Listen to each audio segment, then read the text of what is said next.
സ്ത്രീകളിൽ ഏറ്റവും കൂടുതലായി ഉണ്ടാകുന്ന ക്യാൻസറുകളിൽ ഒന്നാണ് ബ്രസ്റ്റ് ക്യാൻസർ. പക്ഷേ കൃത്യമായിട്ടുള്ള സ്ക്രീനിങ്ങിൽ കൂടെ നേരത്തെ കണ്ടുപിടിച്ചു കഴിഞ്ഞാൽ പൂർണ്ണമായിട്ടും ചികിത്സിച്ച് മാറ്റാൻ പറ്റുന്ന ഒന്നുമാണ് ബ്രസ്റ്റ് ക്യാൻസർ. ഞാൻ ഡോക്ടർ ജിഷാവി, വൈറ്റാലിസ് ഹെൽത്തിലെ ഫാമിലി ഡോക്ടറാണ്. ബ്രസ്റ്റ് ക്യാൻസർ എങ്ങനെ നേരത്തെ കണ്ടുപിടിക്കാം, ഇത് വരാതിരിക്കാൻ എന്തൊക്കെ ചെയ്യാം എന്നുള്ള കാര്യങ്ങളെ പറ്റിയാണ് ഞാൻ ഇന്നത്തെ വീഡിയോയിൽ സംസാരിക്കുന്നത്.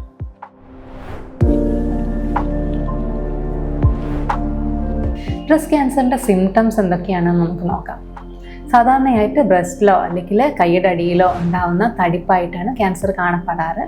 പക്ഷേ അല്ലാതെ തന്നെ ചിലപ്പോൾ തൊലിപ്പുറത്ത് ഉണ്ടാകുന്ന ചേഞ്ചസ് ആവാം, നിപ്പിളിൻ്റെ മുകളിലുള്ള ചേഞ്ചസ് ആവാം, റെഡ്നസ് ആവാം, അല്ലെങ്കിൽ അബ്നോർമലായിട്ടുള്ള ഡിസ്ചാർജ് ആവാം.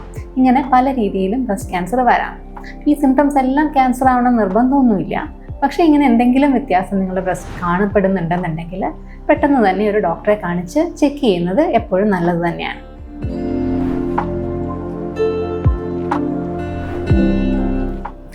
ഈ പറഞ്ഞ സിംറ്റംസ് ഒന്നും ഇല്ല എങ്കിൽ പോലും 40-45 വയസ്സ് കഴിഞ്ഞ് കഴിഞ്ഞാൽ സ്ത്രീകൾ റെഗുലറായിട്ട് മാമോഗ്രാം ചെയ്ത് നോക്കുന്നത് ഇമ്പോർട്ടൻ്റ് ആണ്.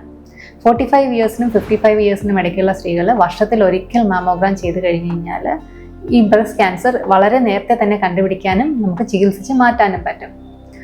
55 വയസ്സിന് ശേഷം റിസ്ക് ഇല്ലാത്ത സ്ത്രീകളാണെങ്കിൽ ഇത് 2 വർഷത്തിലോ 3 വർഷത്തിലോ ഒരിക്കലാക്കിയിട്ട് ചുരുക്കാൻ പറ്റുന്നതാണ്.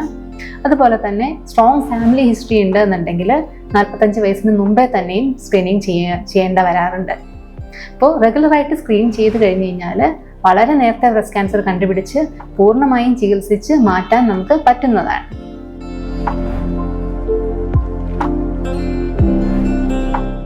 മാമോഗ്രാം പോലെ തന്നെ ബ്രസ്റ്റ് ക്യാൻസർ നേരത്തെ കണ്ടുപിടിക്കാൻ സഹായിക്കുന്ന മറ്റൊരു കാര്യമാണ് ബ്രസ്റ്റ് സെൽഫ് എക്സാമിനേഷൻ. എന്താണിത്? എല്ലാ സ്ത്രീകളും, പ്രത്യേകിച്ച് പ്രായഭേദമന്യേ എല്ലാവർക്കും ചെയ്യാം. മാസത്തിലൊരിക്കൽ, ഐഡിയലി നിങ്ങളുടെ പീരിയഡ്സ് കഴിഞ്ഞിട്ട് ഒരു 2-3 ദിവസം കഴിയുന്ന സമയത്ത് സ്വന്തമായിട്ട് രണ്ട് ബ്രസ്റ്റും അതുപോലെ തന്നെ കക്ഷത്തിൻ്റെ ഭാഗങ്ങളും ഫീൽ ചെയ്ത് നോക്കുക. എങ്ങനെയാണ് നോർമലി ഇരിക്കുന്നതെന്ന് മനസ്സിലാക്കി വെക്കുക.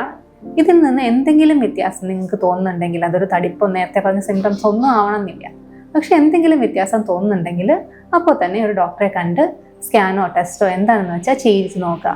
ഇതുകൊണ്ട് തന്നെ നേരത്തെ പ്രശ്നങ്ങൾ കണ്ടുപിടിക്കാൻ നമുക്ക് പറ്റുന്നതാണ്.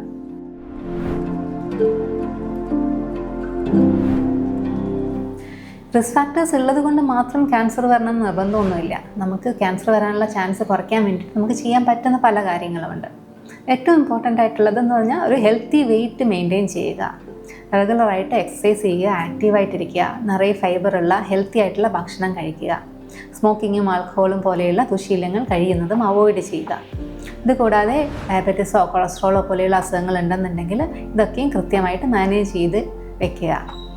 ഫാമിലി ഹിസ്റ്ററി ക്യാൻസർ ഉള്ള ആളാണെങ്കിൽ നേരത്തെ തന്നെ ഡോക്ടറെ അടുത്ത് ഡിസ്കസ് ചെയ്ത് ജനറ്റിക് കൗൺസിലിങ്ങോ ജനറ്റിക് സ്ക്രീനിങ്ങോ എന്തെങ്കിലും വേണമെന്നുണ്ടെങ്കിൽ അത് നേരത്തെ കണ്ട് ചെയ്യുക.